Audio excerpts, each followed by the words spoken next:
Et bonjour à tous, c'est parti pour l'analyse de cette sixième ronde du tournoi de Cassis.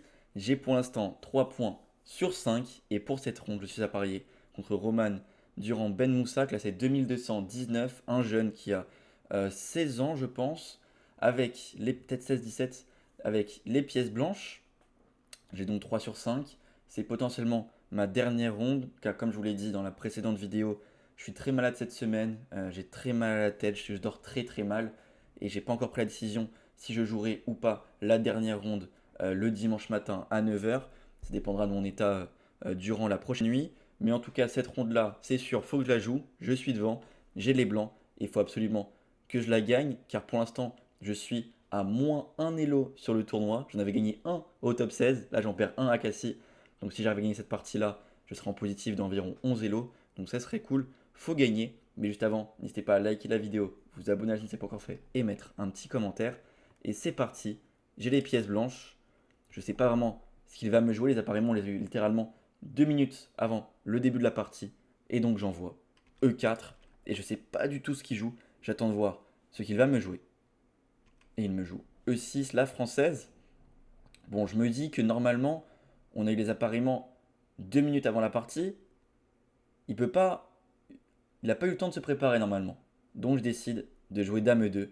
Et on va partir sur une troisième Kia avec les blancs en 3 parties. Pour l'instant, ça s'est plutôt bien passé dans l'ensemble. Car bah, les deux avec les blancs, j'ai gagné les deux. Donc pourquoi pas faire une troisième, jamais 203. On va en gagner une troisième. Il joue ici fou E7, joue cavalier F3, il me joue D5. Je joue D3, il me joue cavalier F6, c'est la ligne principale. G3, C5, fou G2, cavalier C6. La même chose que la ronde numéro 2. Je joue petit roc. Et ici, mon adversaire de la ronde numéro 2 avait fait petit roc. J'avais fait E5, cavalier D7, C4, etc. Mais ici, lui, ce qu'il veut, c'est éviter les plans avec C4. Donc, il commence par B5. Ok, pas de souci, je connais, j'ai joué très vite, je joue très vite tour E1. Il joue ici petit roc, et maintenant qu'il joue petit roc, je vais fermer le centre avec E5. Il joue cavalier D7, j'envoie H4. Il me joue fou B7, j'envoie fou F4. Et on va venir faire le plan habituel sur la Kia. Cavalier D2, cavalier F1, cavalier H2, cavalier G5, dame H5 et dame prend H7. Échec et mat, c'est l'idée. Il me joue ici dame C7, je joue cavalier D2. Il joue tour FC8, je joue cavalier F1. Et là, il me joue vraiment la meilleure ligne possible. Il me joue dame D8. C'est ce que m'avait joué, alors j'ai plus son nom, mais au tournoi où je passais maître feed, à la dernière ronde du tournoi de Lyon. euh, Son nom de famille c'est El Karoui, j'ai plus son prénom, un joueur à 2000-2100. Il m'avait joué ça avec les noirs, c'est la meilleure variante contre la Kia. Mais bon, je connais, je continue de jouer très vite l'ouverture. Je joue cavalier 1, H2, il me joue A5 et j'envoie H5. L'idée, ça va être de provoquer H6, car s'il ne joue pas H6, s'il continue à attaquer, je vais pouvoir jouer H6 moi-même et provoquer G6. Et si je provoque G6, là on voit que les cases noires sont très très faibles. Il y a d'énormes trous sur cases noires, c'est pas possible de jouer comme ça avec les noirs. Donc bien évidemment H5, je provoque H6. J'ai encore tout mon temps à la pendule, je joue très très vite pour l'instant. Et je continue avec Dame D2. On menace peut-être de venir sacrifier en H6 rapidement. Il continue avec A4. Lui, il cherche le contre-jeu à l'aile Dame. Et là, je vais réfléchir un tout petit peu pour savoir quel plan je vais utiliser. Est-ce que je vais envoyer cavalier G4 avec des idées de venir sacrifier en H6, ou alors est-ce que j'envoie G4 pour venir jouer G5 et venir ouvrir cette colonne G. Alors j'ai joué G4, c'est le meilleur coup. Pourquoi j'ai pas joué cavalier G4? Parce que je me suis dit en fait même si je joue A3 par exemple, je joue B3 et qu'il joue un coup dans le vide, un coup dans le vide disons tour A7, je pourrais jamais venir sacrifier. Parce que dès que je fais fou prend, il va juste pouvoir venir faire prise. Alors sur dame prend, il n'y a plus rien du tout. Il peut juste venir faire dame F8 et dame G7 et j'ai plus rien. Et si je joue cavalier prend, il va juste jouer roi G7. Et je me suis dit là j'ai deux pions pour la pièce. Euh, je voyais pas où je pouvais avoir du jeu en fait. Je voyais pas de suite. L'ordi donne G4 encore. C'est quasiment égal, léger avantage noir mais très léger. Donc bon c'est assez chaud, mais je voyais pas vraiment comment j'allais attaquer. Je joue donc G4, c'est bien le bon coup. Et il me joue ici, tour A6. Ok, tour A6. Je me dis ok, tour A6. Je comprends l'idée. Il veut que sur G5, il puisse venir faire prise. Cavalier prend E5, Fou prend E5. Et là, maintenant, il peut récupérer en G5. Là, je ne peux donc pas faire G5 à cause de ça. Et pareil, là-dessus, grâce à tour A6, je n'ai pas cavalier prend E6, car il aurait tour prend E6 qui défend le cavalier. C'est pour ça qu'il fait tour A6. Comme ça, si je fais G5, pion prend, cavalier prend, il a cavalier prend E5. Parce que sur cavalier prend, si la tour était en A8, il allait devoir reprendre du pion. Et derrière, j'avais fou prend, cavalier prend et tour prend. Et là, on voyait que j'allais être très très actif. Mais grâce à la tour en A6, si je fais cette vente là, ici il y a tour prend E6 qui défend toutes les pièces et j'ai une pièce de moins. Donc c'est bien joué, mais bon, il défend une fois, pas de problème, j'attaque une deuxième fois. J'envoie fou H3, imprécision d'après l'ordinateur. L'idée c'est de jouer avec G5 et que derrière l'idée avec cavalier prend fonctionne. Alors ici l'ordi conseillait plutôt de juste jouer A3 et de pour l'instant enlever l'attaque des noirs. On verra que le contre-jeu des noirs aura été très important dans cette partie, donc c'est vrai que A3 aurait peut-être été une bonne idée, mais je joue fou H3, il me joue B4, et j'envoie donc G5. La différence par rapport à tout à l'heure avec le fou H3, c'est que maintenant sur pion prend, cavalier prend, c'est la partie d'ailleurs, cavalier prend, j'ai maintenant cavalier prend E6, et il n'a pas tour prend, parce que s'il fait tour prend, il y a le fou qui peut reprendre. C'est ça la différence. Donc c'est pour ça qu'ici, il reprend du pion, je reprends du fou, il reprend, et je reprends. Et maintenant, quand on compte le matériel, j'ai donc matériel égal. Comme point positif de son côté, il a la paire de fous. Mais il a un pion qui est arriéré, qui est faible en E6. On remarque que son roi peut aussi devenir très très faible. Moi j'ai des pièces très actives. Mes pièces peuvent rapidement rebondir et être très actives. Et j'ai plus d'espace et lui moins d'espace. Donc quand j'ai calculé cette position là depuis très loin, j'avais l'impression que c'était plutôt fort pour moi. Mais ici, il va jouer un coup qui va me surprendre. En tout cas, un coup que je n'avais pas calculé depuis le début de la variante. C'est pas quelque chose que j'avais pensé depuis, depuis le moment où je fais fou H3. Mais c'est vrai que je m'en suis rendu compte petit à petit. C'est qu'en fait, il peut avoir du contre-jeu. Et le contre-jeu, il va exister grâce à fou F6 suivi de A3. Et c'est exactement ce qu'il fait. Fou F6. Je fais donc tour prend E6. D'ailleurs, l'ordi conseillait plutôt fou prend. C'est vrai que je l'ai aussi regardé. Mais ce qui me faisait peur, c'est le sacrifice de qualité suivi de A3. Et ça me paraissait plutôt mauvais pour moi. J'avais l'impression que j'avais plus assez de jeu. J'avais l'impression que mon fou de case blanche était hyper important pour venir jouer sur les cases blanches. J'avais l'impression que c'était une pièce cruciale, limite plus important que ma tour. Et là, j'avais l'impression que j'allais plus pouvoir attaquer, que j'avais plus vraiment d'attaque, et que lui, au prochain coup, il allait faire A prend B2, tour A8, tour prend A2, et que j'allais être en grand danger. Donc c'est pour ça que j'ai préféré faire tour prend E6. Mais ici, je joue A3, c'est le meilleur coup. Mais ici, j'envoie tour AE1. Et je me dis tour AE1, c'est le bordel. C'est totalement le bordel. Ici, il a un seul coup, il le trouve, c'est A prend B2, c'est ce qu'il fait.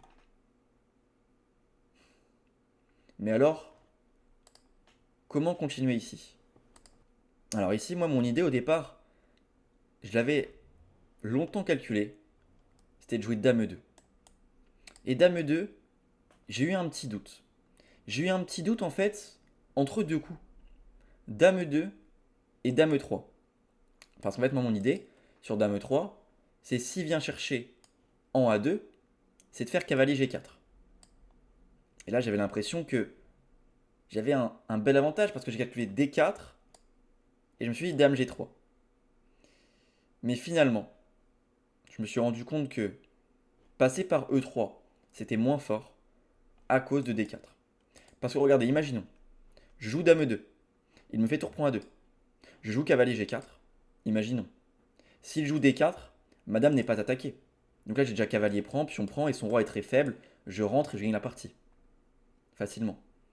Alors qu'en fait, si je fais Dame E3, le problème, c'est qu'il y a tour prend cavalier G4 et D4 intermédiaire. Attaque la dame, il me la force à bouger, et ensuite tour 1. Et là, en fait, il menace promotion. Et en fait, cavalier prend F6 ne fonctionne plus. Parce qu'il peut faire dame prend F6. Ça fout les boules. Parce que si je prends sa dame, il va faire tour prend E1, suivi de promotion dame. Et là, en fait, je suis juste totalement raide. Et je me rends compte de ça. Je calcule un peu des petites subtilités. Il y a pas mal d'ordre de quoi calculer. Je passe beaucoup de temps sur cette position-là. Mais je finis par comprendre que Dame E2 c'est bien le meilleur coup. À cause de ce style-là sur Dame E3. Et c'est bien ça. Dame E2 c'est le meilleur coup de la position. Je fais donc Dame E2. Ici, je m'attendais clairement à tour point 2, c'est ce qu'il fait. Mais finalement, en fait, il y avait un coup qui était plus fort que tour point 2 ici. Il pouvait jouer fou C3. Mais ça paraît tellement dur à jouer fou C3. On a l'impression que c'est notre seule pièce qui défend le fou. On n'a vraiment pas envie de faire fou C3, fou prend E1. Parce que là, on a l'impression qu'on n'a plus aucune pièce qui défend le roi. Par exemple, on calcule cavalier G4. Et on se dit que sur fou prend E1, il a aucune pièce qui défend son roi. Ça paraît improbable qu'il n'y ait pas un sacrifice qui fonctionne. Cavalier F6 ou cavalier H6. Ça paraît improbable qu'il n'y ait pas quelque chose qui fonctionne. Mais ici, il n'y a rien qui fonctionne. Il a toujours le temps de venir sauver la partie. Et donc en fait, fou C3 c'était le meilleur coup. Ça m'obligeait un peu à faire tour prend A6. Fou prend. Fou prend C8. Fou prend C8, tour B1. Et cette position-là, il a une qualité de moins. Mais il est gagnant. Dame G5, roi H1. Et là, leur dit mais que les noirs sont gagnants. Parce que bon, là, je peux plus bouger mes pièces. J'ai un gros problème d'espace et il y a des grosses menaces qui arrivent. Donc fou C3 c'était le meilleur coup. Il joue ici tour prend A2. Je continue mon plan. Qui est donc de jouer cavalier G4. L'ordi conseillait H6 d'abord, c'était plus précis. Mais ok, j'envoie cavalier G4. Et au moment où je joue cavalier G4, j'en ai parlé à l'analyse. Pour moi, il devait jouer un coup ici. Et quand j'ai calculé pendant la partie, j'essayais de voir un peu tous les coups qui pouvaient potentiellement m'embêter. Et il n'y en avait qu'un seul qui m'embêtait. Que ce soit à ce coup-là, ou au coup prochain aussi. Que ce soit maintenant ou au prochain coup. C'est tour 1. Et à chaque fois, tour 1, je lui ai dit que je pensais que c'était vraiment le coup qu'il aurait dû jouer. Et l'ordi le confirme. Tous les coups sont égaux ou gagnants pour moi. Sauf tour 1, qui est donc gagnant pour lui. C'était le seul coup qui lui permettait de garder l'avantage. Mais bon, tour 1, c'est pas non plus simple à vouloir jouer encore une fois. Parce que bon, il y a plein de possibilités. La position est juste totalement folle. Et là, je vous l'explique 10 jours après la partie. J'ai oublié plein de choses que j'ai calculées. Pendant la partie, c'est pas pareil. Je suis malade. J'ai mal j'ai mon crâne. Vraiment, pendant la partie, j'ai l'impression que j'avais mon crâne qui allait exploser. Et je me disais, c'est pas grave. Faut que tu la gagnes. Tu te donnes à fond sur la game. À la fin, tu auras mal au crâne de fou. Tu seras dans un sale état. Mais au moins, tu auras gagné ta game. Et ensuite, au pire, tu joueras pas la dernière ronde. Ton tournoi sera réussi. C'est pas grave. Mais je me forçais à bien calculer. Je pense que j'ai calculé tellement de trucs. Mais par exemple, tour 1, un truc tout con, mais juste évaluer est-ce que ça, suivi de. Je sais plus c'était quoi. Des trucs tout cons, hein, mais je sais plus ce que c'était. Fou F. Non, pas fou F5. F3. Je crois que c'est un truc tout con, hein, un truc comme ça, F3. Évaluer si ça c'est gagnant ou pas pour les noirs. Parce que je menace Dame G2. Si tu prends, j'aurai prise et Dame G3. C'est dur à évaluer. Il y a quand même 3 pièces qui arrivent sur ton roi. Pareil, est-ce que je peux jouer prise Dame G4? Est-ce que je peux jouer roi H1? Est-ce que je peux jouer juste tour F1 en me disant que si tu prends, je reprends de la dame, je défends la menace et je fais Dame G2? Est-ce que je peux jouer H6? Est-ce que je peux jouer fou F5? Il y a trop de choses à calculer. Et ici, il finit par se tromper. Il me joue fou G5 avec l'idée de potentiellement venir jouer peut-être fou C1 et promotion. Et aussi de défendre son fou, parce que là je menaçais quand même de faire cavalier prend F6, peut-être de faire H6 aussi. Donc il défend son fou, fou G5. C'est le deuxième meilleur coup de l'ordi, c'est le moins pire parmi tous les coups. Mais ici, j'ai un coup qui permet d'égaliser déjà. Tout le reste c'est perdant pour moi, et je le retrouve comme Dame E2, c'est Dame E5. Ici, Dame E5, hyper important. Je menace pas mal de choses. Imaginez que je joue un coup dans le vide comme tour A8, je menace cavalier H6. S'il prend du pion, l'idée c'est tour G6, roi bouge et échec et mat. Et s'il prend du fou, l'idée c'était tour prend, on resacrifie, pion prend dame E6, roi G7, dame G6, roi H8, dame prend, roi G8, fou E6. Ça c'était l'idée. S'il faisait un coup dans le vide, je menaçais cavalier H6. Mais maintenant que faire? Parce que cavalier H6 ça paraît imparable. Roi H8 j'ai calculé, je me suis dit bon bah juste H6. Il se prend le clouage qui arrive, tour G6, etc. Roi H7, même idée, H6, et la même chose, les mêmes idées qui arrivent. Donc je me dis, mais attends, mais qu'est-ce qu'il va faire? Et encore une fois, pendant la partie, je vais redire l'analyse, je pense qu'il faut qu'il fasse tour 1. Et c'est le seul coup qui, entre guillemets, contre-attaque, qui est actif. Et encore une fois, tous les coups sont à plus 4 pour moi, ou plus, au minimum plus 4 pour moi, sauf tour 1, qui est égal. Et ici, il aurait dû jouer tour 1. Et si je prends, il reprend. Ça, c'est la ligne qu'on a calculée à l'analyse. C'est la ligne qu'on a calculée à l'analyse. Prise, D4. Et c'est d'ailleurs la meilleure ligne de l'ordi. Fou G2. Prise, Dame D5, tour E4, tour E8 et F3. C'est exactement ça. C'est la position qu'on a eue à l'analyse. Et ça, on avait du mal un peu à l'évaluer. On ne savait pas vraiment qui était mieux. L'ordi mec, c'est totalement 0-0. C'était la seule ligne pour lui qui tenait à partir de ce moment-là. On est passé d'un moment où c'est plutôt moi qui devais trouver les coups. Ici, à partir de là, Dame 2 c'est un peu la seule idée. je le trouve. Ici, il faut envoyer cavalier G4 et H6, je le trouve. Et ici, pareil, c'est dame E5 seul coup, je le trouve. Et là, ça se retourne, c'est lui qui doit trouver tous les coups. Il aurait dû trouver tour 1 au précédent, il doit de nouveau jouer tour 1. Mais ici, il me joue fou D2. Et au moment où il joue fou D2, je me dis, oh, j'ai cavalier H6, j'ai cavalier F6, les deux ont l'air de gagner. Lequel je fais? Et j'ai l'impression que cavalier F6, c'est plus fort. Finalement, l'ordi préférait cavalier H6, mais forcément les deux sont gagnants. L'autre, il y en a un c'est mat en 14, l'autre c'est plus 7 d'évaluation. Donc les deux sont terminés. Je vous montre un peu l'idée. S'il prend de la dame, j'ai trop de matériel en plus, là il n'y a pas besoin d'expliquer je pense. Il peut même pas prendre ma tour parce que j'ai dame E6. Et là c'est mat en force tout simplement. Mat en force. Il peut pas prendre de la dame.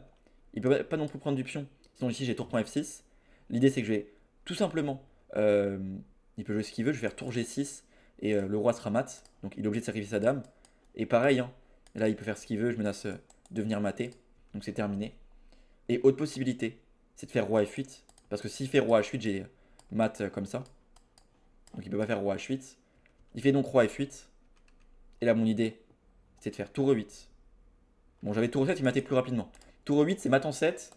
Tour E7 c'est mat en 3. J'ai raté tour E7. Mais tour E8 en fait c'était forcé. C'est la ligne que j'ai calculée depuis longtemps. Donc j'y vais, je fonce. Tour E8. S'il fait roi F7, il mat en 1. Donc il n'y a pas le choix, il fait dame prend. Et là mon idée c'était de faire dame D6. Sur dame E7, il y a dame prend mat. Et là, regardez sur roi F7, mon idée, c'est de faire fou E6. On redonne de nouveau une pièce. Bon, s'il fait dame prend, il y a mat. Donc il fait roi prend F6. Et maintenant, dame E5 échec. Il fait roi E7. Et on fait fou prend C8. Le mat en 7, je l'avais dans range. L'idée, c'était que s'il fait roi F8, j'ai mat en 1. S'il fait roi F7, j'ai prise roi F6, dame G6, mat en 2. Et s'il fait dernier coup roi D8, j'ai dame prend.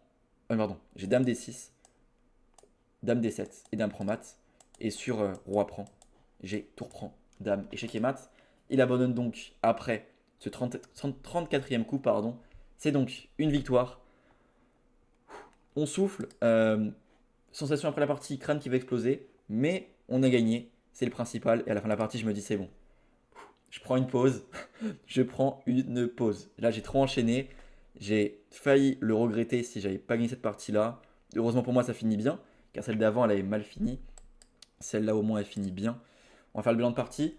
Je termine donc le tournoi en gagnant 11 points Elo. J'en avais gagné un au top 16. Je suis donc 2142 après ces deux tournois. Parce que j'avais perdu des points au championnat de France. Donc 2142. J'ai pas fait la dernière ronde. J'avais pas encore décidé après la partie si j'allais la faire ou non. Je me suis dit je dors et je verrai le matin. Encore une fois, j'ai très mal dormi cette dernière nuit. Donc le matin à 8h30, une demi-heure avant la partie, j'appelle l'arbitre et je lui dis, enfin j'appelle l'organisateur qui m'avait invité au tournoi. D'ailleurs merci à Quentin Massardo de m'avoir invité au tournoi de Casi, c'était très sympa. L'ambiance incroyable, le tournoi très très bien. Tout s'est très bien passé, en plus l'hôtel est juste à côté, c'est hyper sympa, piscine, tout ça. Donc je vous recommande le tournoi si vous êtes dispo pendant l'ascension. Ça a lieu chaque année pendant l'ascension, les 4 jours de vacances, les 4 jours fériés. Donc voilà, si vous êtes disponible l'année prochaine, n'hésitez pas. Et du coup, j'envoie un message à Quentin et je lui dis que je me sens vraiment pas bien depuis le début de la semaine et là, ça va pas du tout. Et du coup, j'ai pas joué la dernière ronde. J'avais été à Paris contre un joueur à 2100 avec les Noirs. Ça aurait pu me faire des points en plus si j'avais gagné, des points en moins si j'avais perdu. On ne sait pas. Ok, donc là, on voit le graphique, égal toute la partie. Le moment où il passe un peu mieux, et puis je passe gagnant. En tout cas, la partie est très propre, franchement. On a joué à un très bon niveau. Je trouve que la partie est assez exceptionnelle, hein. Surtout au vu de mon état au moment de la partie. Je trouve que la partie est juste très belle. Franchement, il y a, surtout de son côté, là, il n'y a rien à redire. Il n'a pas fait d'erreur. Il a joué tout parfaitement. Jusqu'à tour point 2 quand même. Là, il a quand même joué parfaitement jusqu'au 26e coup. Il n'y a rien à redire. Et là, il rate l'idée avec. C'était quoi déjà? C'est quoi le coup ici? C'était fou C3, c'est ça? Ouais, c'est ça. Il fallait qu'il joue fou C3. Pas simple. Et là, il rate tour 1. Il rate tour 1 ici. Et il le rate une deuxième fois. Il rate tour 1. En fait, il rate une idée qui lui fait pas de la partie. Il passe de gagnant. Il a une seule idée. Donc en fait, la partie, elle rend pas simple parce que il a beau être gagnant, il a qu'une seule idée qui gagne. C'est l'idée avec tour 1. S'il l'a pas, il est perdant. C'est quand même totalement fou cette partie. Et donc j'ai mis ici. Ok, bon. 2142. J'ai donc décidé de pas jouer la dernière ronde. J'ai d'ailleurs prolongé mes vacances à Cassis. À la fin du tournoi, j'ai pris une nuit en plus à Cassis. Donc on est resté 2 jours en plus sur place dans le sud pour que je puisse un peu prendre des petites vacances. Et j'ai décidé de ne pas rejouer de tournoi avant le championnat de France de Blitz qui arrive le week-end là qui est le week-end du 14-15 juin. Au moment où je prends cette décision-là, on est le dimanche 1er juin. Mais finalement, 2 jours après, dès le mardi 3 juin, quand je rentre à Paris, euh, je dors une nuit et j'ai l'impression que ça va un peu mieux. J'hésite un peu et le mercredi 4, je, je me dis allez ça y est, c'est bon, j'ai trop envie de jouer. Et je m'inscris à un tournoi de partie longue le week-end euh, du 7 et 8 juin. Donc j'ai rejoint un tournoi de 5 rondes le 7 et 8 juin. Je suis premier elo sur la grille de départ, il y a plein de joueurs à 2000-2100. L'objectif c'est de réussir à gagner ce tournoi. Vous allez voir les analyses dans quelques jours sur YouTube. Rendez-vous demain à 18h pour une vidéo avec Marc-Andrea, grand maître, sur YouTube. Et ensuite, vous verrez les analyses de ce tournoi. Asso. Moi je vous dis à bientôt et je vous dis à demain à 18h. Allez, ciao.